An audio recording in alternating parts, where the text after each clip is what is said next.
करता था और लपसी सवा शेर की लपसी बनाकर उसका भोग लगाकर जीम लेता। एक दिन दोनों लड़ने लगे। लपसी बोला मैं बड़ा, तपसी बोला मैं बड़ा। इतने में नारद मुनि आए और बोले तुम क्यों लड़ रहे हो? तो लपसी ने कहा मैं बड़ा हूँ और तपसी ने कहा मैं बड़ा हूँ। तपसी बोला मैं सारे दिन भगवान की पूजा करता हूँ। यह सुन नारद जी ने कहा कि मैं तुम्हारा फैसला कल करूँगा। दूसरे दिन लपसी तपसी नहा कर आए तो नारद जी ने 1.25 करोड़ की अंगूठी उनके आगे फेंक दी। लपसी ने अंगूठी देखी पर उस पर ध्यान नहीं दिया।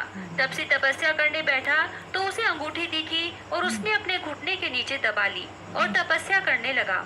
और लपसी लापसी बनाकर उसका भगवान के भोग लगाकर जीमने बैठ गया। इतने में नारद जी आए तब दोनों से पूछा कि कौन बड़ा है? फिर तपसी ने कहा मैं बड़ा हूँ। नारद जी बोले कि तुम्हारा घुटना उठाओ। तो उसके नीचे 1.25 करोड़ की अंगूठी निकली। तब नारद जी बोले यह अंगूठी तूने चुराई है तो तुझे तेरी तपस्या का फल नहीं मिलेगा। तब तपसी बोला हे नारद मुनि, मेरी तपस्या का दोष कैसे दूर होगा? नारद जी ने कहा रोटी बनाकर बाटिया नहीं बनाया तो फल तुझे होगा, ब्राह्मण जिमाकर दक्षिणा नहीं दी तो फल तुझे होगा, साड़ी दे के ब्लाउज नहीं दिया तो फल तुझे होगा, दिया से दिया जलाया तो फल तुझे मिलेगा।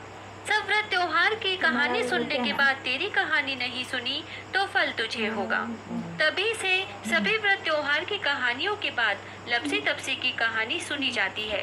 कहानी सुनने के बाद ऐसे कहें लपसी को फल लपसी ने हो जो, तपसी को फल तपसी ने हो जो, महा की कथा कहानी को फल महाने हो जो। सात कहानी।